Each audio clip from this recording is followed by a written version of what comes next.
Welcome back. As I was going along here, I thought that lesson was a little short, that I forgot to put the exegetical that we have been doing. Just an example. Turn your Bibles to the Gospel according to St. John, chapter 15. Usually I have my Bible open to the passage and it was closed, so that's what made, so forgive me for that. But just go through 15, 1 through 17 here, that we were talking about the vine and the branches. I am the true vine, and my Father is the gardener. He cuts off every branch in me that bears no fruit, while every branch that does bear fruit he prunes, so that will be even more fruitful.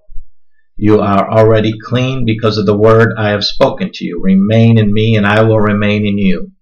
No branch can bear fruit by itself. It must remain in the vine. Neither can you bear fruit unless you remain in me. I am the vine, you are the branches. If a man remains in me and I in him, he will bear much fruit. Apart from me you can do nothing. If anyone does not remain in me, he is like a branch that is thrown away and withers. Such branches are picked up, thrown into the fire, and burned. If you remain in me and my words remain in you, ask whatever you wish, and it will be given you.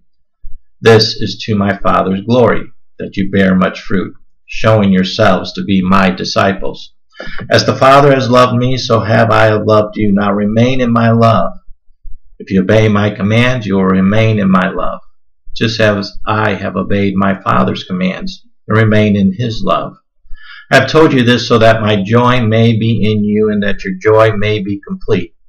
My command is this: love each other as I have loved you. Greater love has no one than this, that he laid down his life for his friends. You are my friends if you do what I command.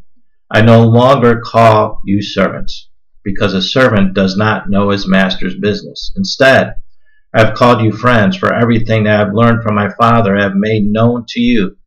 You did not choose me, but I chose you and appointed you to go and bear fruit, fruit that will last. Then my Father will give you whatever you ask in my name. This is my command: love each other. I am the vine. So let's go back to verse. I am the true vine. Notice that word. Now that is so important, because the vine in Old Testament times was a symbol of Israel, and of course they sinned and rebelled against God. But now Jesus, however, is the true vine. He is the perfect vine. He cuts off every branch that's not producing fruitfulness. The figure of good fruit represents the product of a godly life, or virtues of good character. The word, here we have 15:3. You have already cleaned because of the word I have spoken to you. It all sums up here. Remain in me. We cannot have, in verse 4, we can't have a life, any kind of good fruit, apart from Christ. I am the vine, Jesus here, again for our writing here, and he uses some repetition here for emphasis. That's great. Thrown into the fire and burned in verse 6. Judged. In the light of these passages, what we find here, that salvation is evidenced by a life of fruitfulness.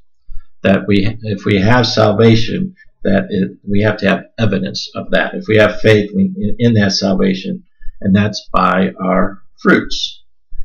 And it's impossible to pray correctly apart from knowing and believing the teachings of Christ, that we ask whatever we wish, and the Father is glorified. We see here by this these metaphors here, that I am the true vine. We see again how just that this close connection between the Father and the Son, and the Father and the Son, and the close connection to us. So the vine does this, the branches and all of that. The Christian way is never dreary, for we find joy. He talks about the joy that we have here. Was not only in words, but also in his death.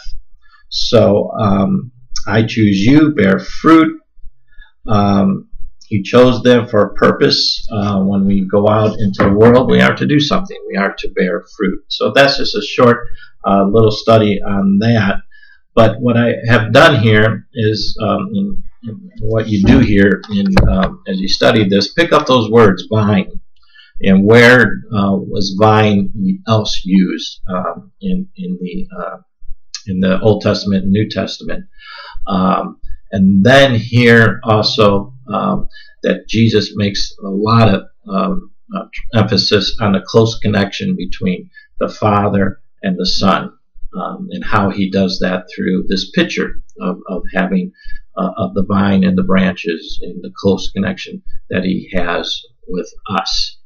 And then fruit. Where is the fruit? I would go back all the way to Genesis and the fruit that we were, Adam and Eve were not to eat. They could eat the other fruit, but now we are to be the fruit that gives light to the world, telling others about what Jesus has done for us, and whatever we ask in his name, and just asking that we obey really one command, to love one another. So I'm glad I got that in. Again, have a good week, and we'll talk to you later. Bye-bye.